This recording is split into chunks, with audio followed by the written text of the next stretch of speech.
केसरिया से मन जोगी हुआ रे, दिल झूमे देखो मतवारा हुआ रे। केसरिया से मन जोगी हुआ। हर पल मनाओ केसरी त्योहार। विमल, बोलो जुबान केसरी।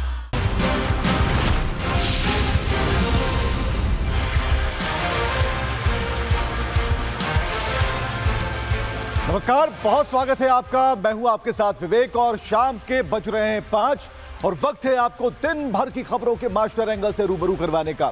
शुरू करते हैं मास्टर स्ट्रोक। आज सबसे पहले बात करेंगे संसद भवन के सामने हुए ऐसे ड्रामे की जिसने हर एक का सनातनी के दिल को आहत किया। संसद के बाहर सनातन, साधु, संत परंपरा और भगवा का अपमानित करने के लिए नौटंकी की गई और इस नौटंकी में विपक्ष के कई चेहरे वहां पर मौजूद थे। यूं समझिए कि किरदार थे जिन्होंने सियासी अट्ठास के लिए सनातन को बेशर्मों की तरह तिरस्कृत किया। और इसके बाद बात होगी भोजशाला की, जहां जुमे के दिन नमाज के मुद्दे पर फिर एक बार संग्राम छिड़ा रहा। दिन भर हंगामा चला। सुप्रीम कोर्ट के निर्णय का हवाला देते हुए मुस्लिम पक्ष भोजशाला के बगल वाली जमीन पर नमाज के लिए अड़ गया। प्लॉट नंबर भी तय कर लिया, लेकिन वो जमीन किसी की निजी जमीन निकली। यानी मुस्लिम पक्ष ये चाहता था कि चाहे जिसकी जमीन हो, भोजशाला के पास है तो वही नमाज होगी। हालांकि उनकी ये मांग फिर एक बार पूरी नहीं हो पाई। खैर, हसरत तो पूरी पाकिस्तान की भी नहीं हो पाई। पाकिस्तान सीजेपी की आड़ में भारत विरोधी एजेंडा चलाना चाहता था। इस्लामाबाद और कराची में बैठे हैंडलर्स भारतीय युवाओं को सीजेपी से जुड़ने के 50,000 तक देने को तैयार थे, लेकिन देश तोड़ने की यह मंशा पाकिस्तान पर भारी पड़ गई। पाकिस्तान में ही सीजेपी जैसी मुहिम खड़ी हो गई है। पाकिस्तान किस तरह बेपटरी हो चुका है, वहां के गृह मंत्री ने सबके सामने कबूल कर लिया, लेकिन इसके बावजूद वो फेक नैरेटिव करने से बाज नहीं आ रहा है। तो ये कहानी होगी, लेकिन शुरुआत कर रहे हैं सबसे बड़ी खबर की और सबसे पहले बात होगी दिल्ली के अंकित शर्मा हत्याकांड की। आज कोर्ट ने आईबी अफसर अंकित शर्मा की बेरहमी से हत्या मामले में पूर्व पार्षद ताहिर हुसैन समेत 5 लोगों को उम्र कैद की सजा सुना दी। यानी अब वो जिंदगी भर जेल में सड़ेंगे, ये तय हो गया। और ये मामला क्या है, ये हम आपको बता रहे हैं। मामला पुराना है। दरअसल 25 फरवरी 2020 को उत्तर पूर्वी दिल्ली के खजूरी खास इलाके में भड़की हिंसा के दौरान इंटेलिजेंस ब्यूरो के सुरक्षा सहायक अंकित शर्मा की हत्या कर दी गई थी। उनका शव चांद बाग पुलिया के पास एक नाले से कई दिनों बाद बरामद किया गया। अंकित शर्मा के शरीर पर चाकू और अन्य हथियारों से वार के 51 गंभीर घाव पाए गए। 51 गंभीर घाव, और 51 गंभीर घाव का मतलब है कि 51 बार उनके ऊपर वार किया गया। इससे पता चलता है हत्या बेहद क्रूरता से की गई। 2020 से 2026 ये एक बड़ा दायरा था। ताहिर हुसैन जेल में था, लेकिन सजा अभी तक नहीं मिली थी।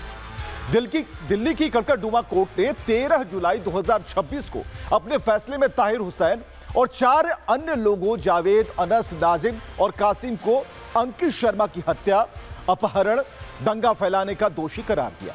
यानी अब यह तय था कि अंकित शर्मा के हत्यारे कौन हैं। सजा पर बहस के दौरान दिल्ली पुलिस और विशेष अभियोजक ने इस मामले को रेयर ऑफ द रेयरेस्ट श्रेणी का बताते हुए ताहिर हुसैन और अन्य दोषियों के लिए मृत्युदंड, फांसी की सजा मांगी, क्योंकि जितनी बेरहमी से अंकित शर्मा की हत्या की गई थी, परिवार इससे कुछ भी कम पर मंजूर नहीं था।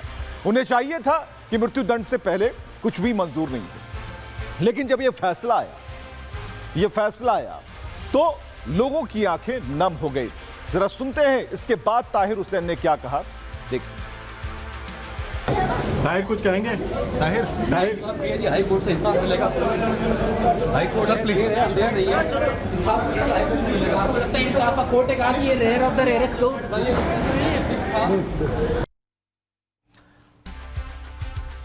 ताहिर हाई कोर्ट से इंसाफ मिलेगा। हाई कोर्ट सर प्लीज दे रही है, इंसाफ मिलेगा। हाई कोर्ट से मिलेगा। आपको लगता है इंसाफ का कोर्ट का ये रेयर ऑफ द रेयरेस्ट लोग सजा की बात हो चुकी है। ताहिर कुछ कह रहा है, लेकिन ताहिर का वकील क्या कह रहा है, ये भी देखिए। से। आज तक हमको नहीं मालूम कि अंकित शर्मा को किसने मारा, और यही एक बहुत शर्म की बात है कि फैमिली को इस बात का सुकून नहीं मिलेगा कि उनके बच्चे को पे चाकू किसने चलाया, मॉब में उसको किसने शक किया। लेकिन 5 लोगों को सजा मिली है इस बुनियाद पे that they were present around there and that their presence has been proven by the prosecution. हमारा मानना है उनकी प्रेजेंस नहीं प्रूव हुई है और इसी बुनियाद पे हम अपील फाइल करेंगे, जिसकी माननीय हाईकोर्ट में सुनवाई जल्द ही जल्द होगी। आप लोग क्या इस फैसले को चैलेंज करेंगे? बिल्कुल चैलेंज करेंगे, हमारे क्लाइंट बेकसूर हैं।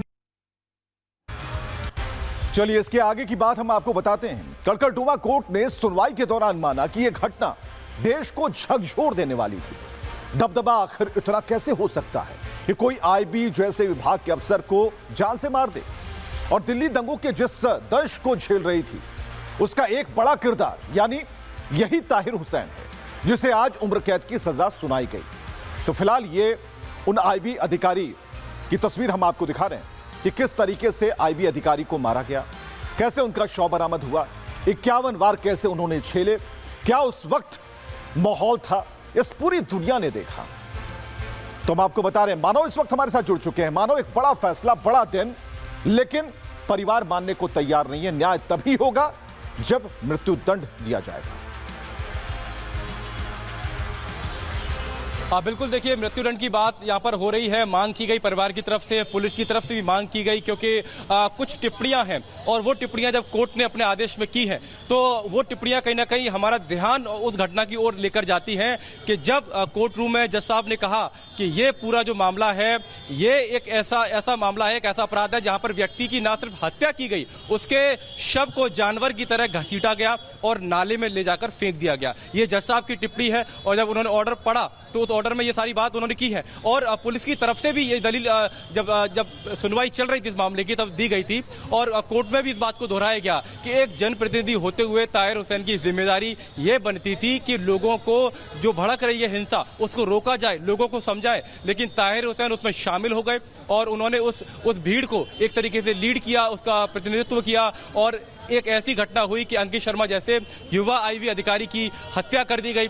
तो यहाँ पर उनकी वकील बेशक, क्योंकि क्लाइंट है ताहिर हुसैन, वो बेशक चिल्ला चिल्ला के ये बात कहें कि उनके क्लाइंट ताहिर उसमें शामिल नहीं थे, लेकिन कोर्ट ने ये माना है कि एक समूह ने, एक भीड़ के समूह ने इस पूरी घटना को अंजाम दिया है और उसमें ये सभी लोग शामिल थे। अब 50 से ज्यादा बार किया गया है तो एक एक बार को तो नहीं परखा जा सकता। बिल्कुल, इसको रेयर ऑफ रेयरेस्ट क्यों कहा जा रहा है ये बात समझना बिल्कुल सही है।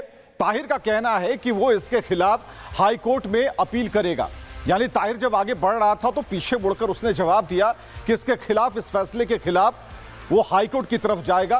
बीजेपी ने इसे न्याय की जीत बताते हुए ये भरोसा जताया कि अपील चाहे कहीं भी की जाए, न्याय वही रहेगा। सुनिए। आम आदमी पार्टी को जवाब देना चाहिए, केजरीवाल को सामने आके जवाब देना चाहिए क्यों ताहिर हुसैन जैसे लोगों को अपनी पार्टी में रखते हैं। न केवल केजरीवाल बल्कि आम आदमी पार्टी के सिटिंग विधायक भी अभी कुछ समय पहले भी ताहिर हुसैन की सपोर्ट कर रहे थे, जबकि कोर्ट के निर्णय आने वाला था उस समय भी ये उसकी सपोर्ट कर रहे थे। आम आदमी पार्टी को, केजरीवाल को इस बात पर जवाब देना चाहिए। तो बीजेपी नेताओं को आपने सुना कि जवाबदेही बनती है उनकी।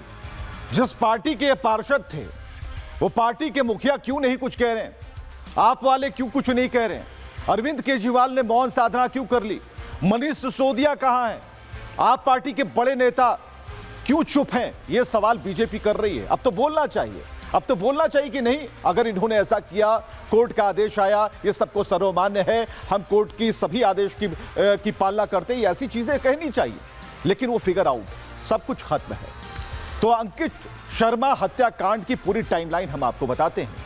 देखिए क्या हुआ। 17 से 23 फरवरी 2020 सीएए को लेकर तनाव बढ़ा। उत्तर पूर्वी दिल्ली के कई इलाकों में दंगे हो गए। 24 फरवरी 2020 की तारीख जब उत्तर पूर्वी दिल्ली में हिंसा भड़की, पथराव हुआ, आगजनी हुई, फायरिंग हुई और चारों तरफ सिर्फ हिंसा नजर आने लगी। 25 फरवरी 2020 जब आईबी अधिकारी अंकित शर्मा लापता बताए गए, उनका कुछ पता नहीं चल रहा था। लेकिन 26 फरवरी 2020 को सूचना मिलती है कि नाले से अंकित शर्मा का शव बरामद किया गया। परिवार ने इसे हत्या का आरोप लगाया कि हत्या की गई है। 27 फरवरी 2020 को दिल्ली पुलिस ने एसआईटी बनाई, फॉरेंसिक जांच शुरू हो गई और मार्च 2020 में ताहिर हुसैन की गिरफ्तारी हुई। घर से हिंसा से जुड़ी तमाम चीजें बरामद की गई जून 2020 जब पुलिस ने चार्जशीट दाखिल कर ली, भीड़ द्वारा हत्या कर शव नाले में फेंकने का आरोप लगा और जुलाई 31, 2026 यानी आज ताहिर समेत 5 को उम्र कैद कड़कड़डूमा कोर्ट ने एक फैसला सुनाया और चारों तरफ इसे लेकर एक अलग ही आवाज सुनाई दी। तो कहने का मतलब यह है कि फैसला, न्याय जो हुआ है उससे परिजन संतुष्ट नहीं है। वो कोर्ट का सम्मान करते हैं, सभी करते हैं, लेकिन जो न्याय हुआ उसके बिना पर ताहिर यह कह रहा है कि हम हाई कोर्ट मूव करेंगे। परिजन कह रहे हैं कि अब हमें मृत्युदंड चाहिए। तो कुल मिलाकर इस पूरे मामले में अब ताहिर जो है उसका उम्र भर जेल की सलाखों के पीछे सड़ जाना तय हो गया है। तो ये फरमान ये पूरी दुनिया देख रही है क्योंकि सबसे बड़ा फैसला है और ताहिर हुसैन अब कानूनी शिकंजे में और गहराई से फंसता जा रहा है। चलिए इस खबर के बाद आगे बढ़ते हैं। दूसरी बड़ी खबर, अब बात उस नैरेटिव की जो सनातन के खिलाफ गढ़ा जा रहा है, बात उस ड्रामे की जो संसद परिसर में विरोधी दलों ने किया। ड्रामा से कहीं ज्यादा इसे सनातन का उपहास कहना उचित होगा। विरोध के नाम पर इन लोगों ने जमकर नौटंकी मचाई, सीधे सनातन का अपमान किया। इससे बड़ी लाइन कुछ नहीं हो सकती। सबसे शर्मनाक तस्वीर तो तब दिखी जब विरोध की आड़ में ये नेता सनातन का चीरहरण करने से पीछे नहीं हटे। ये देखिए संसद परिसर है, ये संसद परिसर है। तो आप खुद देख लीजिए इन नेताओं को, इनकी हरकतों को देखिए, सनातन से कितनी चिढ़ है इन्हें कि संसद के बाहर बैठकर सरकार को घेरने की कोशिश में ये नेता आज इतने नीचे गिर गए कि सारी मर्यादाएं भूल गए। विरोध के नाम पर किस तरह सनातन का मजाक उड़ाया गया उसकी ये तस्वीरें गवाह हैं। साधु के वेश में सांसद पप्पू यादव ने कैसे नौटंकी मचाई वो भी आप देख पा रहे हैं। दिन भर इसकी चर्चा हो रही है, इसका मास्टर एंगल हम आपको बता रहे हैं। फ्रेम बाय फ्रेम देखते जाइए। इस पूरे ड्रामे के दौरान सिर्फ एक नेता नहीं बल्कि राहुल गांधी, सपा का जो सनातन विरोधी चेहरा है पूरी तरह से बेनकाब हो गया। साधु के वेश में पप्पू यादव ने जो शर्मनाक नौटंकी की, कांग्रेस और समाजवादी पार्टी के नेताओं ने उसका खुलकर समर्थन किया कि पप्पू यादव बहुत अच्छा कर रहे हैं। ये सारे विरोधी मिल गए, सनातन का चीरहरण करते रहे, तालियां बजाते रहे और आप देख पा रहे हैं यहां शोर पैदा किया जा रहा है। बहुत अच्छी नौटंकी।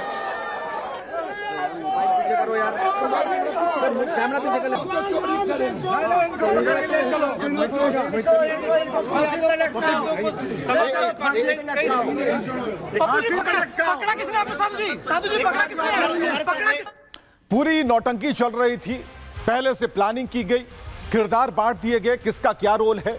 पप्पू यादव मुख्य रोल में थे, राहुल गांधी कब आएंगे, फिल्म में पूरी एंट्री कब होगी, ये सब कुछ स्क्रिप्टेड।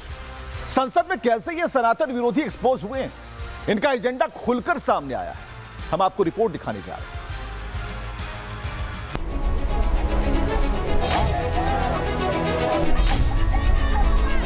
ये देश अब इसको नहीं बर्दाश्त करेगा। राहुल गांधी हंस रहे, उसमें चंदा डाल रहे हैं। आर्टिफिशियल रूप से भगवान प्रभु राम के भक्त हो गए थे। साधु संतों का अपमान, हिंदुओं का अपमान ये देश कभी माफ नहीं करेगा। इसको पप्पू यादव को अच्छी तरह से याद करें। नारेबाजी और हल्ला, सदन में ड्रामा खुल्लम खुल्ला, विरोध का एक तरफा पैमाना, सनातन पर सियासी हंगामा। लोकतंत्र में विरोध प्रदर्शन करना हर राजनीतिक दल का अधिकार है। नीतियां पसंद ना आए तो आप सड़क पर उतरिए, संसद में आवाज उठाइए, लेकिन क्या विरोध के नाम पर किसी धर्म, उसकी आस्था और उसके पवित्र प्रतीकों का सरेआम मजाक उड़ाना जायज है? उस पर भी हर बार टारगेट सनातन क्यों?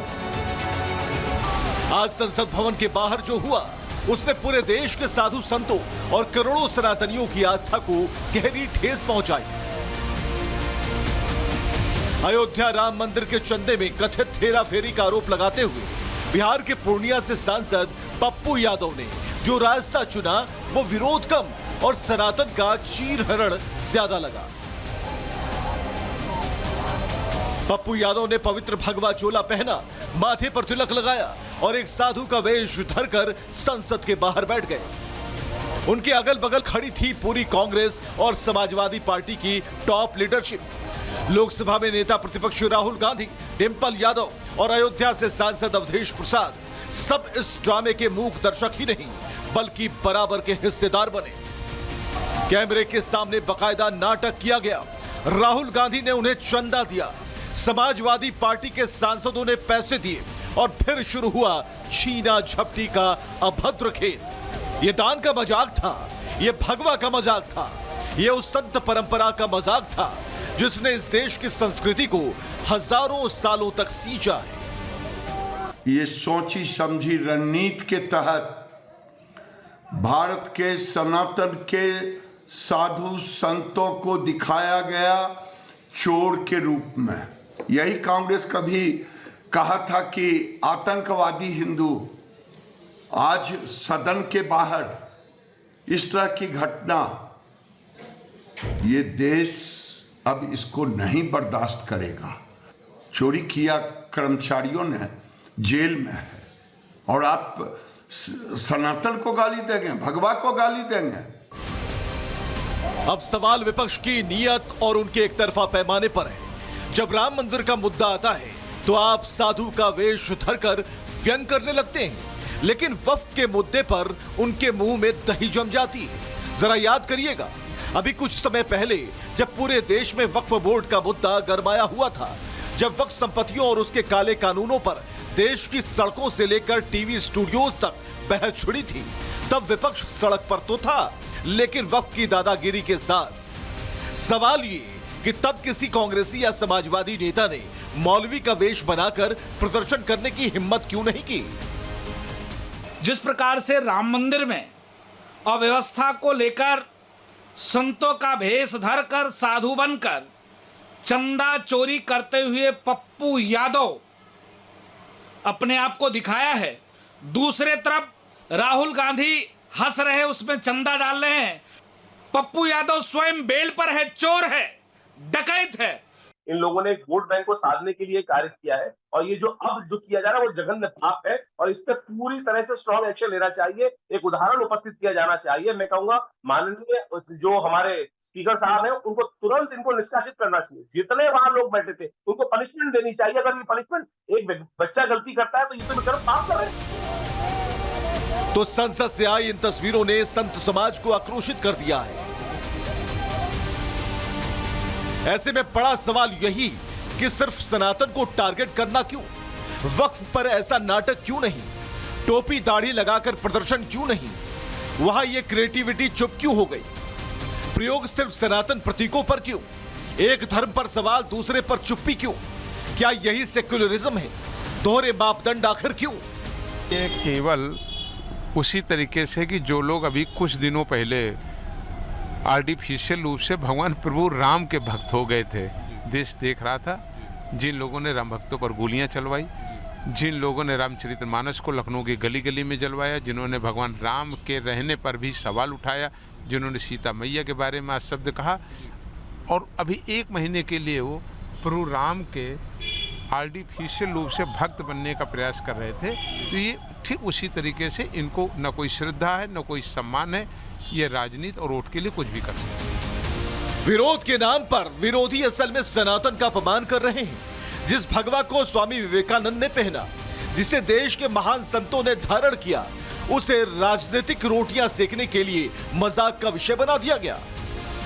एक बैनर पान करके, भगवा पान करके, पगड़ी बांध करके जिस भगवा को रोज कोसते रहते हैं, केवल इन्होंने केवल साधु संतों का अपमान किया है, हिंदुओं का अपमान किया है।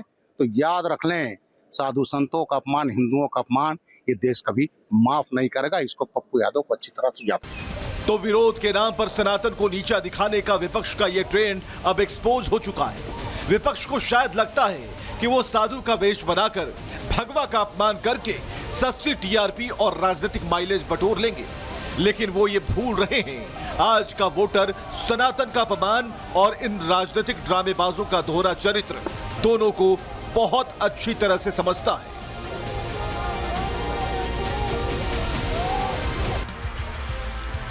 तो तो आपने रिपोर्ट देखी, लेकिन इस पूरे ड्रामे पर पप्पू यादव का क्या कहना था वो भी सुनना जरूरी।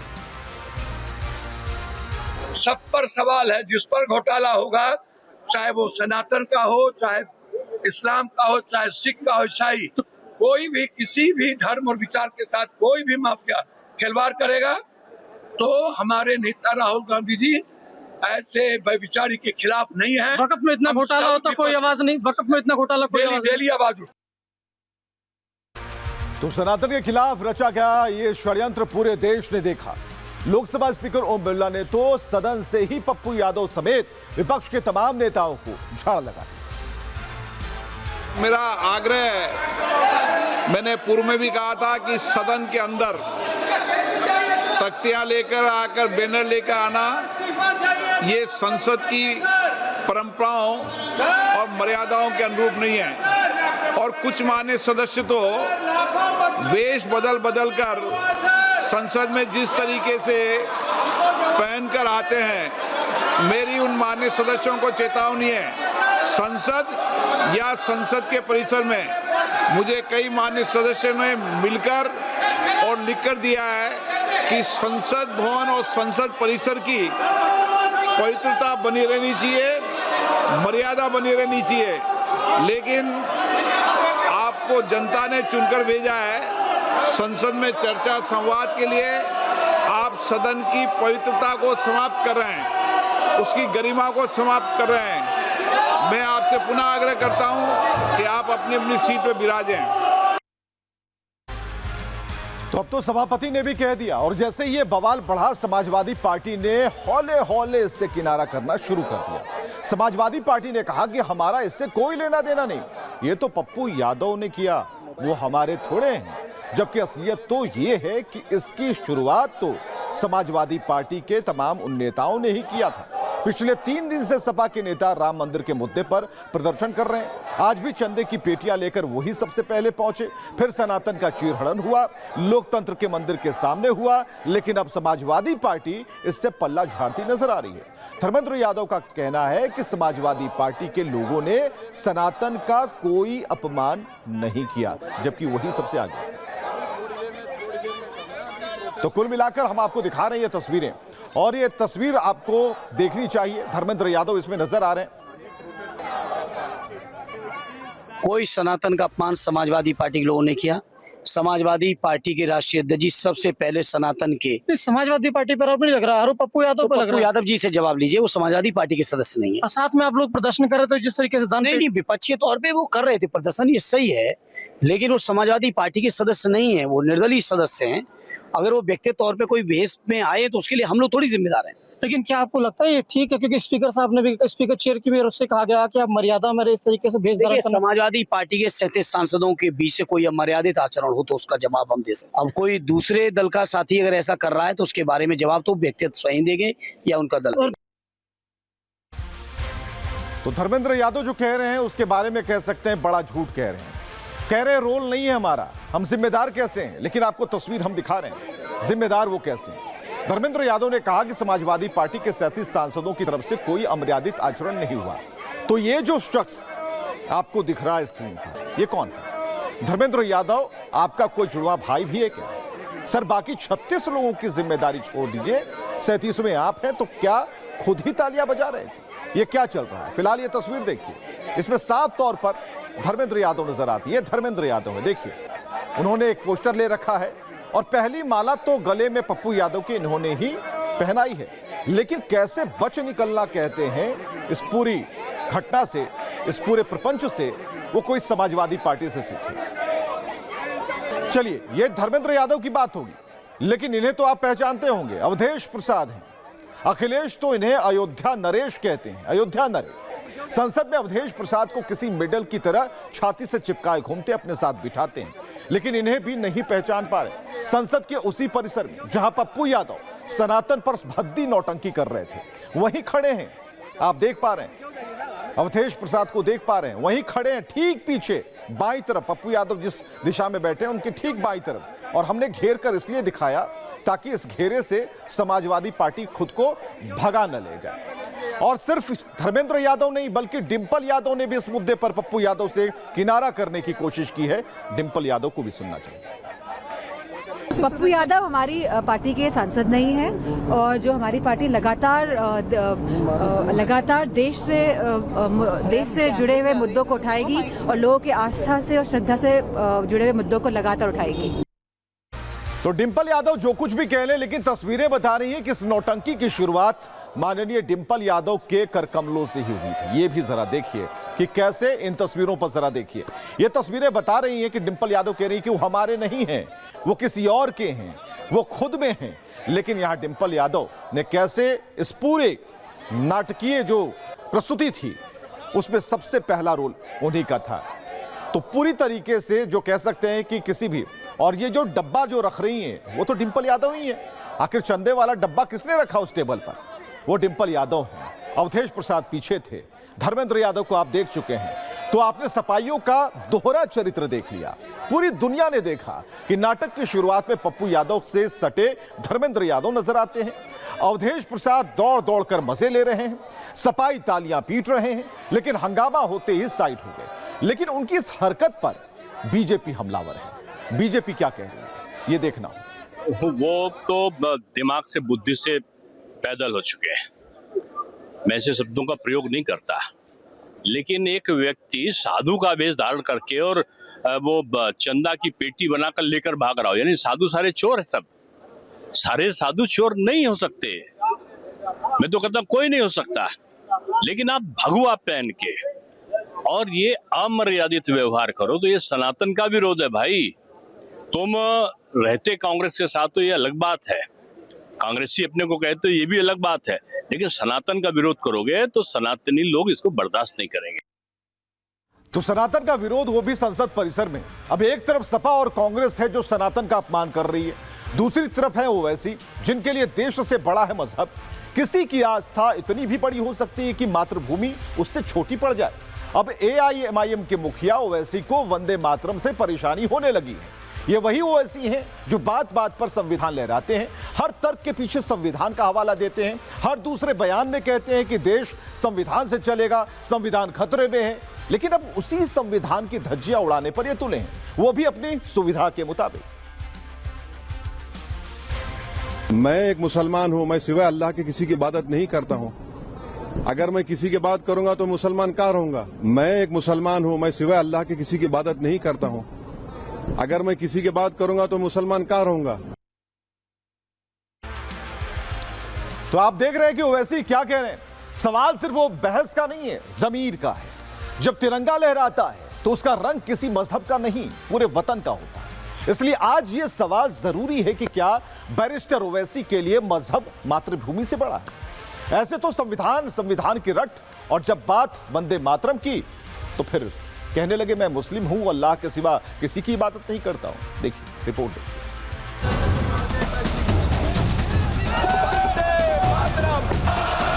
प्रस्ताव स्वीकृत हुआ, विधेयक पारित हुआ। मैं एक मुसलमान हूं, मैं सिवाय अल्लाह के किसी की इबादत नहीं करता हूं। भारत माता की जय भी बोलना पड़ेगा, वंदे मातरम का राष्ट्रगीत भी गाना पड़ेगा। वंदे मातरम संस्कृत शब्द जिसका हिंदी मतलब हुआ मातृभूमि को प्रणाम। वो जमीन जिसमें उपजा अन्न खाते हैं उसे प्रणाम। जहां बहने वाली नदियों का पानी पीते हैं उन्हें प्रणाम। दुनिया में जिस मुल्क के नाम पर पहचाने जाते हैं उसे प्रणाम। लेकिन ओवैसी को इन सब से आपत्ति है। मैं एक मुसलमान हूं, मैं सिवाय अल्लाह के किसी की इबादत नहीं करता हूं। अगर मैं किसी की बात करूंगा तो मुसलमान कहाँ रहूंगा।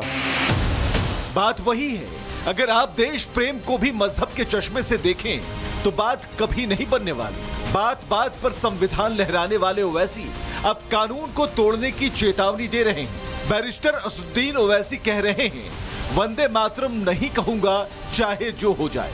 और तो और वो ये कहने से भी नहीं चुके कि वंदे मातरम को संवैधानिक दर्जा देना देश के पहले राष्ट्रपति डॉक्टर राजेंद्र प्रसाद की गलती थी। और मैं कह रहा हूं कि 1950 में राजेंद्र प्रसाद ने बहुत बड़ी गलती की। बगैर रेजोल्यूशन के उन्होंने कह दिया कि नेशनल सॉन्ग है, जबकि रेजोल्यूशन लेना चाहिए था उनको।